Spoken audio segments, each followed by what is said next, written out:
నమస్కారం. ఈరోజు మనం ఒక చాలా చాలా ముఖ్యమైన ప్రాచీన భారతీయ తాత్విక భావన గురించి మాట్లాడుకుందాం. అదే స్థితప్రజ్ఞుడు. అంటే స్థిరమైన జ్ఞానం కలిగిన వ్యక్తి అని అర్థం. మన జీవితంలో అప్స్ అండ్ డౌన్స్ వస్తూనే ఉంటాయి కదా. మరి వీటన్నిటి మధ్య మన మనసుని, మన ఎమోషన్స్ని బ్యాలెన్స్డ్గా ఉంచుకోవడం ఎలా? ఈ ప్రశ్న మనందరికీ ఏదో ఒక టైంలో వస్తుంది. మరి దీనికి సమాధానం ఎక్కడుంది అనుకుంటున్నారా? ఆశ్చర్యంగా దీనికి వేల సంవత్సరాల క్రితనే ఒక అద్భుతమైన సమాధానం దొరికింది. దాని గురించే మనం ఈరోజు లోతుగా తెలుసుకోబోతున్నాం. సరే, ఈ కాన్సెప్ట్ను మనం స్టెప్ బై స్టెప్ అర్థం చేసుకుందాం. ముందుగా స్థితప్రజ్ఞుడు అంటే అసలు ఎవరు, ఆ తర్వాత వాళ్ల లక్షణాలేంటి, వాళ్ల మనస్తత్వం ఎలా ఉంటుంది, చివరిగా ఆ స్టేజ్కి ఎలా చేరుకోవచ్చు, వీటన్నిటినీ చూద్దాం. సరే, మరి మనం మొదటి అడుగు వేద్దామా? అసలు ఈ స్థితప్రజ్ఞుడు అంటే ఎవరు? ఈ మాటలోనే ఏదో ఉంది కదా. మనమిప్పుడు చేసుకోబోయే ఈ మొత్తం చర్చకు ఆధారం ఈ ఒక్క శ్లోకం.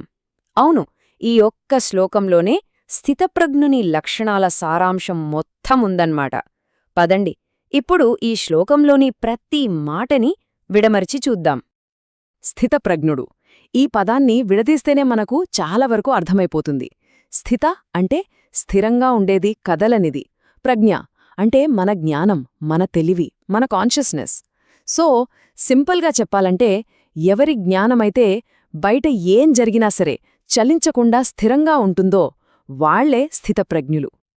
అయితే ఈ శ్లోకంలో స్థితప్రజ్ఞుడైన ముని అని అంటారు. ఇక్కడ ముని అంటే మనమనుకునేలా జస్ట్ సైలెంట్గా ఉండేవాళ్లని కాదు.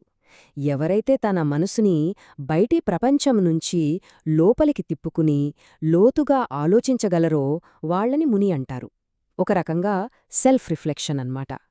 మరి ఇంత స్థిరమైన జ్ఞానమున్నవాళ్లు జీవితంలో వచ్చే సుఖదుఖాల్ని ఎలా చూస్తారు? వాళ్ల మైండ్ సెట్ ఎలా ఉంటుంది? ఇదే వాళ్లలో మనం గమనించాల్సిన మొదటి చాలా ముఖ్యమైన లక్షణం. ఈ శ్లోకంలోని ఈ లైన్ చూడండి, ఎంత అద్భుతంగా ఉందో. దుఃఖేష్వనుద్విగ్నమనాః సుఖేషు విగతస్పృహ. 2 భాగాలున్నాయి ఇందులో. మొదటిది దుఃఖేష్వనుద్విగ్నమనాః అంటే కష్టాలు, దుఃఖాలు వచ్చినప్పుడు మనసు డిస్టర్బ్ అవ్వదు. ఇక రెండోది సుఖేషు విగతస్పృహ అంటే సుఖాలు వచ్చినప్పుడు వాటికి అతుక్కుపోయి ఇంకా కావాలి అనే యావ ఉండదు. ఈ కంపారిజన్ చూస్తే మనకు ఇంకా క్లియర్గా అర్థమవుతుంది. చూడండి, సాధారణంగా మన రియాక్షన్ ఎలా ఉంటుంది? ఏదైనా కష్టం వస్తే కుంగిపోతాం. అదే సంతోషమొస్తే దాన్ని గట్టిగా పట్టుకోవాలని చూస్తాం. కాని స్థితప్రజ్ఞుడు అలా కాదు. ఈ 2 ఎక్స్ట్రీమ్స్ మధ్య ఒక బ్యాలెన్స్ని మెయింటైన్ చేస్తారు. వాళ్ల మనసెలా ఉంటుందంటే ఒక నిశ్చలమైన సరస్సులాగా. దానిమీద మంచి అనుభవాలైనా చెడ్డ అనుభవాలైనా ఏ రాయి పడ్డా పెద్దగా అలజడి రేగదన్నమాట. సుఖదుఖాల్లో బ్యాలెన్స్డుగా ఉండటమే కాదు, స్థితప్రజ్ఞుడి లోపలి ప్రపంచాన్ని డిఫైన్ చేసే మరో 3 ఫ్రీడమ్స్ అంటే స్వేచ్ఛలున్నాయి. ఇప్పుడు వాటి గురించి చూద్దాం. శ్లోకంలోని ఈ భాగం వీతరాగ భయక్రోధః ఈ 3 స్వేచ్ఛల గురించే మాట్లాడుతోంది. వీత అంటే వదిలేసినవాడు అని. వేటిని వదిలేసినవాడు? రాగాన్ని, భయాన్ని, క్రోధాన్ని. రాగమంటే ఒక రకమైన అబ్సెసివ్ అటాచ్మెంట్. ఇక భయం, క్రోధం గురించి మనందరికీ తెలిసిందే. ఈ మూడింటిని ఎవరు జయిస్తారో వాళ్లే స్థితప్రజ్ఞులు. అయితే ఇక్కడ ఒక చాలా ఇంపార్టెంట్ పాయింట్ ఉంది. ఈ స్వేచ్ఛ అంటే ఫీలింగ్స్ లేకపోవడం కాదు. స్థితప్రజ్ఞుడు అంటే ఎమోషన్స్ లేని ఒక రాయి కాదు. ఫీలింగ్స్ ఉంటాయి, కాని ఆ ఫీలింగ్స్కి వాళ్లు బానిసలు కారు. కోపం, భయం లాంటివి మనసుని అల్లకల్లోలం చేసే రియాక్షన్స్. వాటిమీద ఒక కంట్రోల్ సాధించి వాటి ప్రభావానికి లోను కాకుండా ఉండటమే ఇక్కడ అసలైన స్వేచ్ఛ. మరి ఇంత ఇంటర్నల్ స్టెబిలిటీ ఉన్నవాళ్లు ఎన్నో కోరికలుండే ఈ ప్రపంచంతో ఎలా డీల్ చేస్తారు? వాళ్ల సెన్సెస్ వాళ్లనెఫెక్ట్ చెయ్యవా? చూద్దాం. ఈ ఇంద్రియ నిగ్రహం అనే ఐడియా మనం ఇందాక మాట్లాడుకున్న విగత స్పృహ అనే పదంతో కనెక్ట్ అయ్యుంది. స్పృహ అంటే ఏంటి? ఒక బలమైన కోరిక, దాహం.